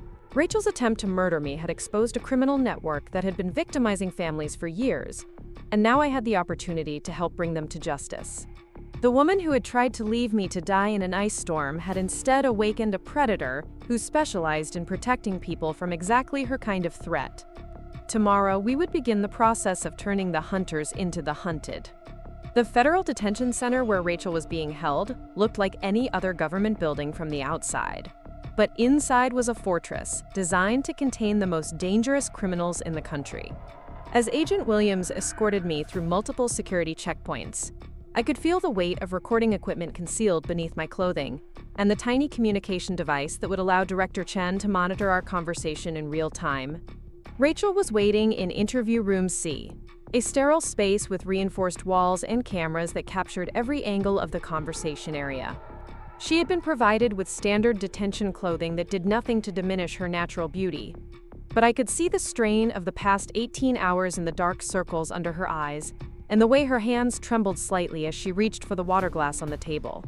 When I entered the room, Rachel's expression shifted through several emotions in rapid succession: surprise, fear, calculation, and finally a careful mask of remorse that I recognized as another performance designed to manipulate my emotions. "Margaret," she said quietly, her voice carrying just the right amount of shame and vulnerability, "I never expected you to come here. After everything that happened, I thought you would never want to see me again." I took the seat across from her, noting how Rachel positioned herself to appear as small and non-threatening as possible. Even in federal detention, facing multiple felony charges, she was still working to control the narrative and manipulate the situation to her advantage. "I came because I need to understand what you were really trying to accomplish," I said, keeping my voice calm and measured. "David is devastated by what happened, and I need to know if my family is still in danger." Rachel's eyes flickered with something that might have been genuine emotion when I mentioned David's name. Despite everything she had done, I suspected that some part of her attachment to my son had been real, even if it had been overwhelmed by greed and criminal ambition. "David was never supposed to be hurt," Rachel said, leaning forward with apparent sincerity. "Everything I did was to protect our future together. You have to understand, Margaret, your influence over him was destroying our marriage." The lie was delivered with such conviction that I almost admired Rachel's skill at deception. She was simultaneously accepting responsibility for her actions while shifting blame to me, presenting herself as a victim of circumstances rather than the architect of an elaborate murder plot. "My influence was destroying your marriage?" I asked, allowing a note of confusion to enter my voice. "Rachel, I barely saw David after you married him. You made sure of that." "That's exactly the problem," Rachel replied, her performance becoming more animated as she warmed to her theme. "Even when you weren't there, you were there. David constantly compared me to you, to the perfect relationship you had with his father, to the family traditions I could never understand or live up to. The psychological manipulation was sophisticated, but I recognized the technique from my years studying criminal behavior. Rachel was trying to establish a shared narrative where both of us were victims of circumstances beyond our control, building toward a proposal that would benefit her while appearing to address my concerns. "I never asked David to compare you to anyone," I said honestly. "I wanted you to become part of our family." "Did you?" Rachel asked, and for a moment her mask slipped enough to reveal genuine anger. "Because every family gathering felt like a test I was failing. Every story about Thomas felt like a reminder that I wasn't good enough. Every piece of advice felt like criticism of how I was handling my marriage." The pain in her voice was real, even if her interpretation of events was distorted by years of manipulation training. I began to understand that Rachel's resentment toward me wasn't entirely manufactured. It had been carefully cultivated and amplified by her criminal associates to provide emotional motivation for what they had trained her to do. "I'm sorry you felt that way," I said, meaning it despite everything she had done. "But feeling criticized doesn't justify attempted murder." Rachel's expression shifted again, the mask of remorse returning, as she realized her anger had revealed too much about her true motivations. "You're right," she said quietly. "Nothing justifies what I almost did. I was desperate and scared, and I made terrible decisions." The admission was carefully phrased to suggest that the previous evening's events had been an aberration rather than the culmination of years of planning. Rachel was still trying to minimize the scope of her crimes while positioning herself for some kind of negotiated settlement. "Desperate about what?" I asked, genuinely curious about what story Rachel would tell to explain her actions.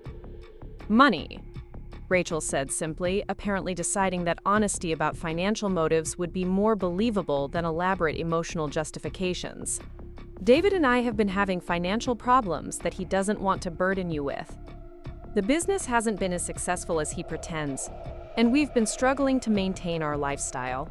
The lie was plausible enough that it might have been convincing if I hadn't known about Rachel's extensive criminal background. David's consulting business was actually quite successful, and our family's financial situation was hardly secret. But Rachel was building toward a proposal that would require me to believe we shared common concerns about money. "What kind of financial problems?" I asked, playing along with her narrative. "Credit cards, mostly," Rachel said with apparent embarrassment. "David's too proud to ask for help, and I was too ashamed to tell him how bad things had gotten. When I heard you talking about changing your will to leave everything to charity, I panicked." The mention of my will was the first truthful thing Rachel had said since I entered the room. Her operation against our family had been motivated by my decision to donate the majority of my estate to animal welfare organizations rather than leaving it all to David. "I wasn't leaving David with nothing," I said gently. "The will provides substantial funds for his security and comfort, but I believe most of our wealth should go to causes that need it more than he does." "I know that now," Rachel said, her performance becoming more desperate as she realized I wasn't reacting with the alarm she had expected. "But at the time, I was terrified that David would blame me for our financial problems, and that we would lose everything we had worked for." The story was falling apart under its own inconsistencies, but Rachel seemed committed to the narrative that her crimes had been motivated by financial panic rather than calculated greed. She was building toward a proposal that would allow her to escape serious consequences while providing some benefit to my family. "What exactly were you planning to accomplish by leaving me in that parking lot?" I asked, deciding to confront the reality of her actions directly. Rachel's composure cracked slightly, as she was forced to acknowledge the attempted murder that she had been trying to minimize. "I thought if something happened to you, it would look like an accident, and David would inherit sooner than expected. I wasn't thinking clearly about the consequences." The admission was carefully worded to suggest that she had been hoping for my accidental death rather than actively planning my murder. But the legal distinction was meaningless given the deliberate nature of her actions. "Rachel," I said quietly, "I know about your previous relationships. I know about the men who died after brief romances with women matching your description. I know this wasn't your first time planning someone's death." The change in Rachel's expression was immediate and dramatic. The mask of remorse disappeared entirely, replaced by the cold calculation I had seen in the BMW when she revealed her true intentions. She realized that her performance had been wasted on an audience that already knew the truth about her criminal history. "What do you want?" she asked, her voice taking on the flat tone of someone who had stopped pretending to be anything other than what she was. "I want to know about the people you work with," I said directly. "I want to know about the organization that trained you to identify and murder wealthy targets. And I want to know what other families are currently in danger from your associates." Rachel leaned back in her chair, studying me with the professional assessment of someone evaluating a potential threat. "You're not just a concerned family member, are you?" she said with grudging respect. "Nobody gets that kind of information without serious resources." "I have serious resources," I confirmed. "The question is whether you want to cooperate with this investigation or face capital punishment for multiple homicides across state lines."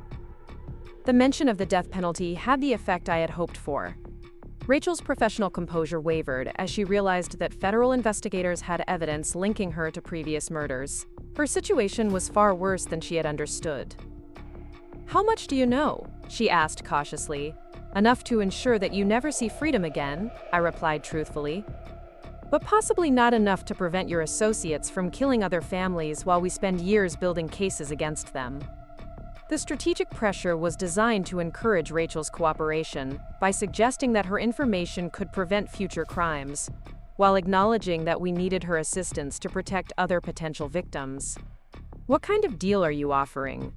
Rachel asked, her training finally overcoming her shock as she began to evaluate her options. "That depends on how much you're willing to tell us about Victoria Sterling, Marcus Webb, and Patricia Hammond," I said, watching Rachel's face for her reaction to hearing her handlers' names. The surprise was genuine and complete. Rachel had never expected that federal investigators would have identified the network's leadership, much less be in a position to offer her deals based on information about specific individuals. "You know about the Inheritance Network," she said quietly, using the organization's internal name for the first time. "We know far more than you might expect," I replied, maintaining the impression that our investigation was more advanced than it actually was. "What we need from you is current intelligence about their operations and access to their financial assets."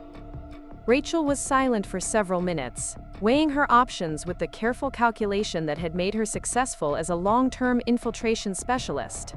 She understood that her choices were limited to cooperation or certain execution, but she was also evaluating how much information she could provide without completely destroying her value to the organization.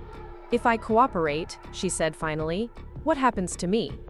"Life imprisonment instead of execution," I said bluntly. "You'll never be free again, but you'll be alive. And you'll have the satisfaction of knowing that you helped prevent other families from experiencing what you put mine through." The offer was harsh but realistic. Rachel had committed multiple murders, and there was no possibility of her avoiding severe punishment. But the difference between life imprisonment and execution was significant enough to motivate cooperation. "The network has been planning a major expansion," Rachel said slowly, apparently deciding that cooperation offered her best chance for survival. "They've identified 12 new target families across 6 states, with operations scheduled to begin over the next 3 months. The information was exactly what we needed to prevent future crimes. If federal investigators could warn the target families or provide protection, dozens of lives could be saved while the network's operations were disrupted." "What families?" I asked, pulling out a notepad to record the details. Rachel provided names, locations, and preliminary assessment information about wealthy families that had been selected for infiltration and asset extraction. The scope was staggering. A technology entrepreneur in Seattle, a real estate developer in Miami, a pharmaceutical executive in Philadelphia, and 9 other families whose only crime was accumulating wealth that criminals coveted. "The Seattle operation is already in progress," Rachel continued, her professional demeanor returning as she focused on providing useful intelligence.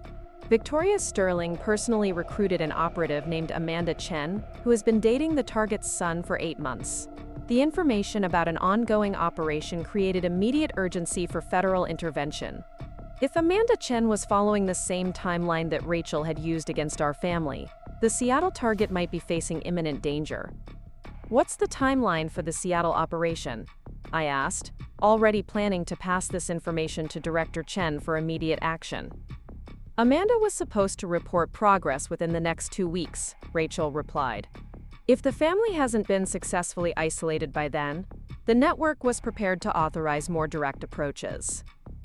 The euphemistic language couldn't disguise the fact that Rachel was describing a family's impending murder if the psychological manipulation proved insufficient. Federal agents would need to move immediately to protect the Seattle targets. Tell me about the network's financial structure, I said, shifting to information that would allow law enforcement to dismantle the organization permanently. Rachel hesitated again, understanding that financial intelligence would be more damaging to the network than operational details.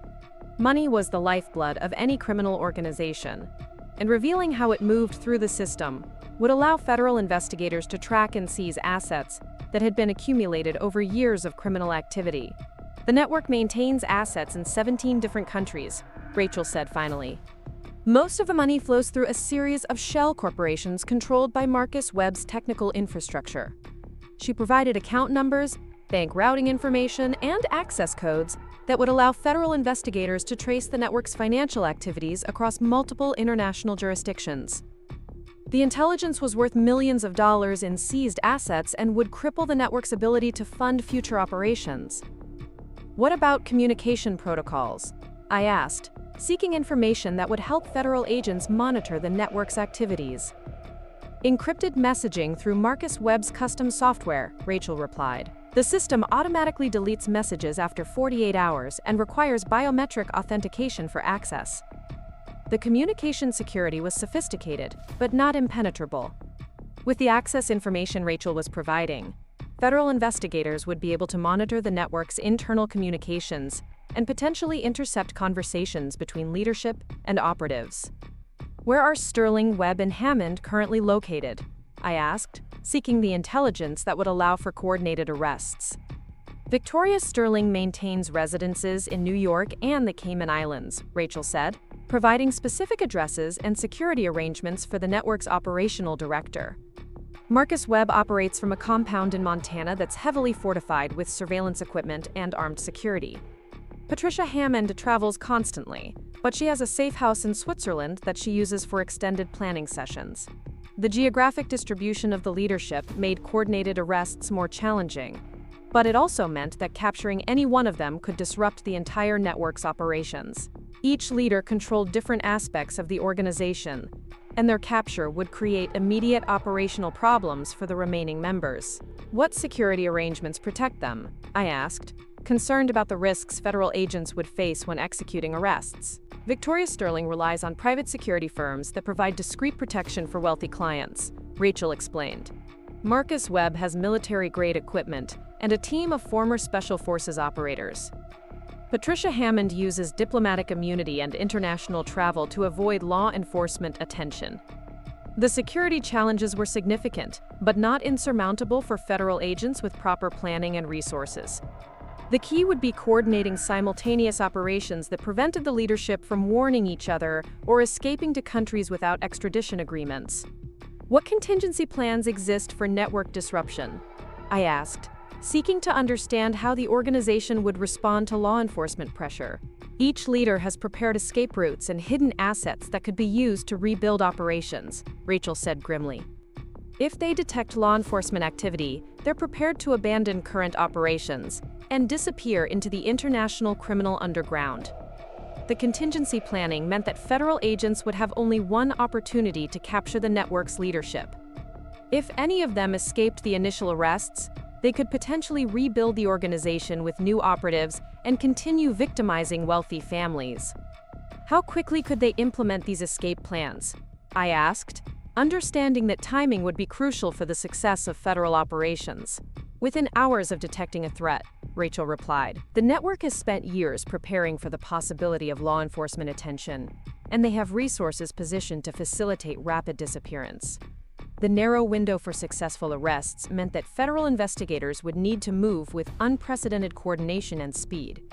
Any delay or operational failure could result in the network's leadership escaping to continue their crimes from new locations. Is there anything else that could help us capture them? I asked, seeking any additional intelligence that might improve the chances of successful prosecution. Rachel was quiet for several minutes, apparently weighing whether to reveal information that would completely destroy any possibility of future cooperation with the network. Finally, she seemed to reach a decision that prioritized her own survival over any remaining loyalty to her criminal associates. Victoria Sterling keeps detailed records of all network operations, she said quietly. Financial records, operational assessments, psychological profiles of targets, everything. She's paranoid about maintaining control over the organization, so she documents every decision and outcome. The existence of comprehensive records would provide exactly the kind of evidence necessary to support complex federal prosecutions.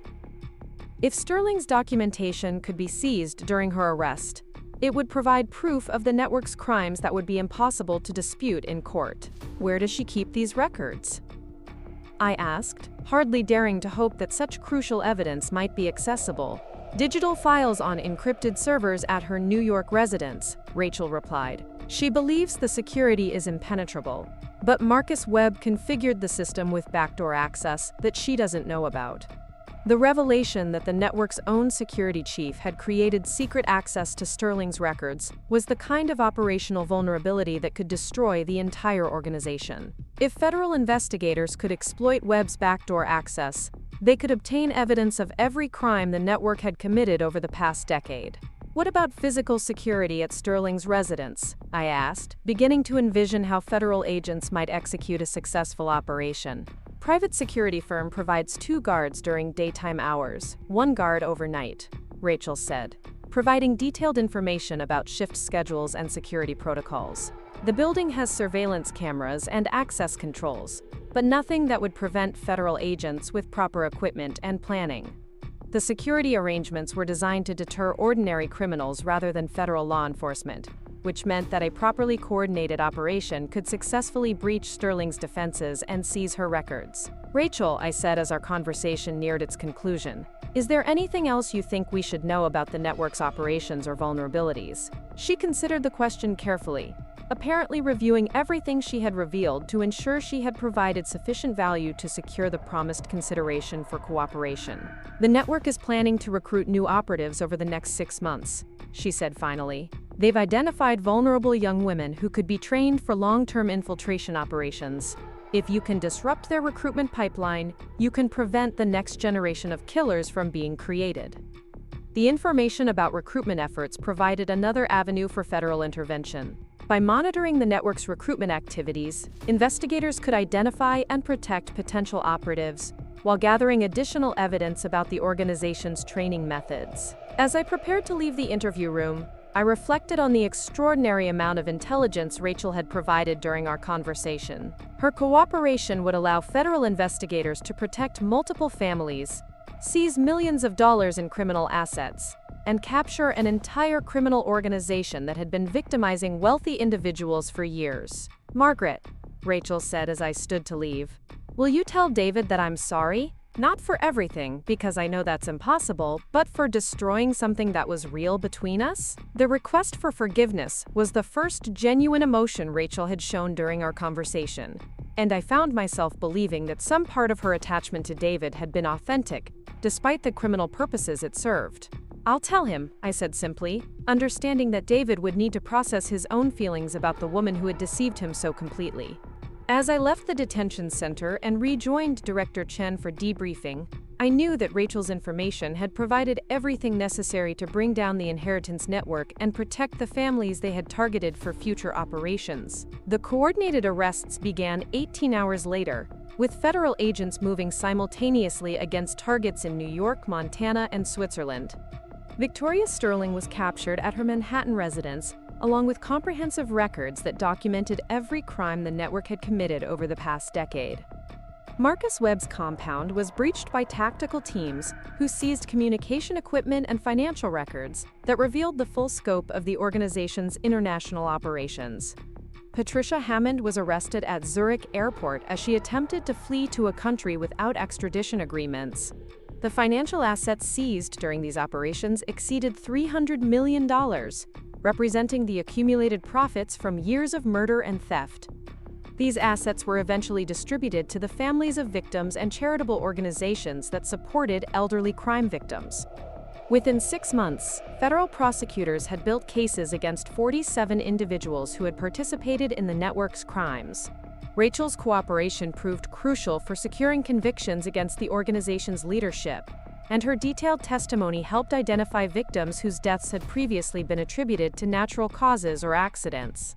David required extensive counseling to process the revelation that his marriage had been an elaborate criminal conspiracy, but eventually he was able to rebuild his relationship with me and move forward with his life. He established a foundation dedicated to protecting elderly individuals from financial fraud, ensuring that his experience with Rachel would help prevent other families from suffering similar betrayals. The Seattle family that had been targeted for the network's next operation was provided with federal protection and counseling to help them understand the threat they had unknowingly been facing. Amanda Chen, the operative who had been assigned to infiltrate their family, was arrested before she could complete her mission. Rachel was sentenced to life imprisonment without possibility of parole for multiple counts of murder and racketeering. She served her sentence at a federal facility that provided educational programs, and eventually she became involved in efforts to help law enforcement identify and prosecute similar criminal organizations. As for me, the events that began with an ice storm and a grocery store parking lot led to my return to active security consulting. I established a specialized practice focused on protecting wealthy elderly individuals from sophisticated financial crimes, using the knowledge gained from my experience with Rachel's network to help other families recognize and defend against similar threats. The inheritance network had targeted my family because they believed we were vulnerable and defenseless. Instead, they discovered that their victims had resources and connections they never anticipated, and their attempted crime became the instrument of their own destruction. Sometimes justice arrives in unexpected ways, delivered by people who refuse to accept that wealth and age make them suitable targets for predators. The criminals who thought they were hunting helpless prey learned that their intended victims were capable of fighting back with resources and determination that exceeded their own. Rachel's attempt to leave me to die in an ice storm had instead led to the protection of dozens of families and the dismantling of a criminal organization that had victimized innocent people for years. The woman who tried to destroy my family had unknowingly provided the evidence necessary to protect countless others. In the end, the greatest revenge was not personal satisfaction but the knowledge that her crimes would never be repeated by the organization that had trained and supported her. The inheritance network was gone forever, and the families they had targeted were safe to live their lives without fear of predators who viewed their wealth as an invitation to murder. Justice had been served, comprehensively and permanently, ensuring that Rachel's victims would be the last to suffer from the network's calculated cruelty. The ice storm that was supposed to cover my death had instead become the catalyst for exposing crimes that might otherwise have continued indefinitely. Sometimes the best protection is not avoiding danger but facing it with preparation, resources, and the determination to ensure that evil does not triumph over innocence. The network learned that lesson too late to save themselves, but just in time to save their future victims from sharing the fate they had planned for my family. 5 years later, I watched David walk Emma down the aisle at his wedding to Sarah, a genuine woman who loves him for exactly who he is. My security foundation has protected over 200 families from financial predators, and Rachel remains in federal prison, where she continues helping investigators identify similar criminal networks. The ice storm that nearly ended my life instead became the beginning of a mission that saved countless others. Sometimes the moment when evil thinks it has won is exactly when good people decide they've had enough. That grocery store parking lot taught me that survival isn't just about staying alive. It's about ensuring the predators who hunt innocent families never get the chance to strike again. Up next, you've got 2 more standout stories right on your screen. If this one hit the mark, you won't want to pass these up. Just click and check them out.